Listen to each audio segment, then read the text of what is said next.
நம்மளோட own brand ஹாரோஹி hills ஹலாலான முறையில நபி அவர்கள் குறிப்பிட்ட ஒரு முக்கியமான முடிக்கு தேவையான மருத்துவ குணமுள்ள ஒரு பொருளை கொண்டு தயாரிக்கப்பட்டது. நாளை வாரத்தில் உங்களோட ஹேர்ஃபாலை கண்ட்ரோல் பண்ணும். இதை ஆர்டர் பண்ண வாட்ஸ்அப்ல கான்டாக்ட் பண்ணுங்க.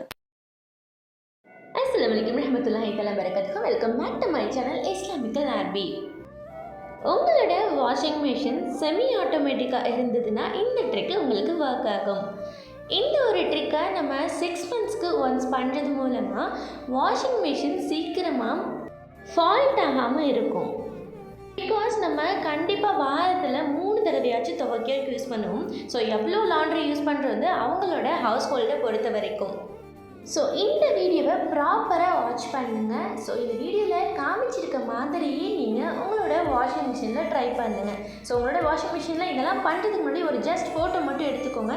ஸோ எந்த மாதிரி இருக்குதுன்னு சொல்லிவிட்டு நீங்கள் ஒரு வேளை மறந்துட்டால் கூட இது யூஸ் ஆகும். ஸோ இதில் நமக்கு தேவையானது ஜஸ்ட் அதை ஓப்பன் பண்ணுறதுக்கு தேவையான திங்ஸ், வாஷ் பண்ணுறதுக்கு ப்ராப்பரான ப்ரஷ், இதுக்கு எந்த லிக்விடும் எதுவுமே தேவை கிடையாது. ஸோ இந்த மாதிரி நம்ம 6 monthsக்கு ஒன்ஸு ட்ரை பண்ணுறது மூலமாக நம்ம நிறைய விதமான செலவுகளை குறைக்கலாம். பிகாஸ் இந்த மாதிரி நம்ம துவைக்க துணியில் இருக்கக்கூடிய த்ரெட் எல்லாமே போய் ஜாயின் ஆகிடும், இந்த மாதிரி போய் சேர்ந்துக்கும். அது போக நம்ம துவைக்கிற துணியில் இருக்கக்கூடிய ஸ்ட்ரெயின்ஸ் எல்லாமே இந்த மாதிரி ஒரு ஹோல்ட் ஆஃப்குள்ளே சேர்றது மூலமாக சீக்கிரமாகவே வாஷிங் மிஷின் டேமேஜ் ஆகிடும். ஸோ நமக்கு எதுக்குன்னே தெரியாமல் வாஷிங் மிஷின் ஓட மாட்டுது அப்படின்னு சொல்லிட்டு கம்ப்ளைண்ட் பண்ணிவிட்டு வாஷிங் மிஷின் சரி பண்ணுறதுக்கு ரிப்பேர் பார்க்குறதுக்கு ஆளும் தேடிட்டு இருப்போம். அவங்க எத்தனை நாள் கழிச்சு சரி பண்ணி கொடுத்து அது வரைக்கும் நம்ம துவைக்காமல் இருக்க முடியாது. ஸோ இந்த மாதிரி ஒரு வீடியோ நம்ம பார்த்து ரெஃபர் மூலமாக பண்ணி நம்மளே வீட்டில் பண்ண முடியுன்றது தான் நான் இந்த வீடியோ மூலமாக காமிச்சிருக்கேன். ஸோ இது ரொம்ப பெரிய ரிஸ்க்கெல்லாம் கிடையாதுங்க. ஜஸ்ட் அந்த ஸ்பேனர் எல்லாம் வச்சு ஓப்பன் பண்ண ஸ்க்ரூவெல்லாம் டைட் லூஸ் பண்ணிவிட்டு இப்படி ஓப்பன் பண்ணால் அது நார்மலாகவே வந்துடும். வந்த பின்னாடி பயங்கரமாக ஸ்ட்ரெயின் உள்ளே இருக்கும். இது எல்லாமே நம்ம ஜஸ்ட் ஒரு ப்ரஷ் வச்சு வாஷ் பண்ண போகிறோம், அவ்வளோதான். அடுத்து எடுத்த மாதிரியே மாட்ட போகிறோம்.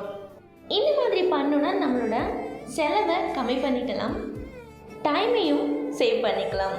ஸோ வீடியோவை ஃபுல்லாக பாருங்கள். இந்த மாதிரி நிறைய வீடியோஸ் நம்ம சேனலில் அப்லோட் ஆகும். அதுக்கு நீங்கள் மறக்காமல் சப்ஸ்கிரைப் பண்ணி வச்சுக்கோங்க. மறந்துடாதீங்க, நான் சொன்ன மாதிரி ஒரு ஃபோட்டோ ஃபஸ்ட்டு எடுத்து வச்சுக்கோங்க. பிகாஸ் நீங்கள் ஜாயின் பண்ணுறப்போ உங்களுக்கு எந்த டவுட்டும் வந்துடக்கூடாது, அதுக்காக தான். 1க்கு 2 தடவை கிளியராக பார்த்துட்டு ஸ்டார்ட் பண்ணுங்கள். அஸ்ஸலாமு அலைக்கும் வரஹ்மத்துல்லாஹி தஆலா பரகாத்துஹு.